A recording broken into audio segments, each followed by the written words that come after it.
నందమూరి కుటుంబంలో కావచ్చు, అట్లాగే తెలుగు సినిమా వర్గాల్లో కావచ్చు, జూనియర్ ఎన్టీఆర్ చుట్టూ సాగేటువంటి పరిణామాలు ఎప్పుడూ కూడా ఆసక్తికరంగా ఉంటూ ఉంటాయి.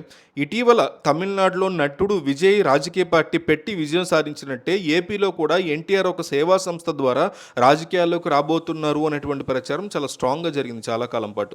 అయితే ఈ పుకార్ల వెనక చాలా ఏళ్ల నాటి కుటుంబ నేపథ్యము, విభేదాలు, అనేక రకాల కారణాలు ఇవన్నీ కూడా దాగి ఉన్నాయి అంటున్నారు.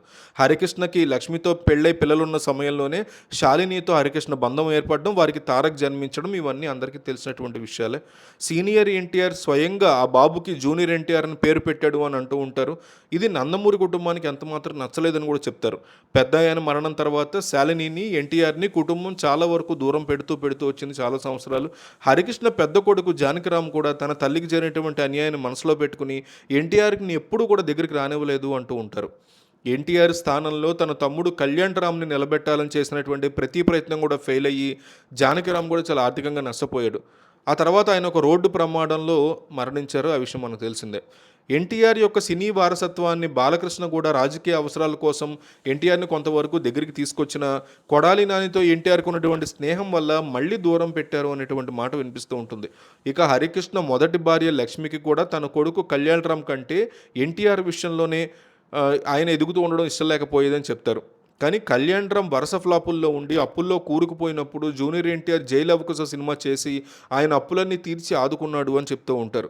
దాంతో కుటుంబ సభ్యుల వద్దన్నా కూడా కళ్యాణ్ రాము ఎన్టీఆర్ నెమ్మదిగా దగ్గరవడం స్టార్ట్ అయింది. మరోవైపు నందమూరి వంశం నుంచి వచ్చినటువంటి తారకరత్న, చైతన్య కృష్ణల యొక్క సినిమాలు ఏవి ఆశించిన స్థాయిలో ఆడనటువంటి పరిస్థితుంది. మోక్షజ్ఞాని లాంచ్ చేయడానికి బాలకృష్ణ ప్రయత్నాలు చేస్తున్నా ఆయనకి నటన మీద పెద్దగా ఆసక్తి లేకపోవడమే ముఖ్య కారణం అని చెప్తూ ఉంటారు. సో ఇలాంటి పరిస్థితుల్లో సీనియర్ ఎన్టీఆర్ పేరుకి సరైనటువంటి వారసుడు జూనియర్ ఎన్టీఆర్ మాత్రమే అనేటువంటి భావన అభిమానుల్లో కానీ ప్రజల్లో కానీ చాలా స్ట్రాంగ్గా ఉండింది. సో ఈ క్రమంలోనే ఎన్టీఆర్ పేరుని దెబ్బతీసేందుకు సోషల్ మీడియాలో రకరకాల ఫేక్ డాక్యుమెంట్లు సృష్టించడం, ఆయన అసలు పేరు వేరే ఉందంటూ రకరకాల ప్రచారం చేయడం ఇవన్నీ కూడా జరుగుతూ వచ్చే చాలా సంవత్సరాలు. ఆస్తుల పంపిణీ విషయంలో కూడా రామకృష్ణ స్టూడియో కావచ్చు, ఇతర ఆస్తుల దగ్గర కుటుంబంలో విభేదాలు ఇప్పటికీ కూడా ఈ క్షణానికి నడుస్తూనే ఉన్నాయి అనే విభేదాలు వార్తలు వస్తూ ఉంటాయి. ఇటీవల రా ఎన్టీఆర్ అనేటువంటి పేరుతో ఎన్టీఆర్ రాజకీయ ప్రవేశం చేయబోతున్నాడు అంటూ కొందరు డబ్బులు వసూలు చేశారనేటువంటి ఆరోపణలు రావడంతో ఈ వివాదం మళ్ళీ పీక్స్కి చేరింది. అయితే ఈ విషయాన్ని ఎన్టీఆర్ దాకా వెళ్ళడంతో ఆయన టీం వెంటనే స్పందించి క్లారిటీ ఇచ్చేటువంటి ప్రయత్నం చేసింది.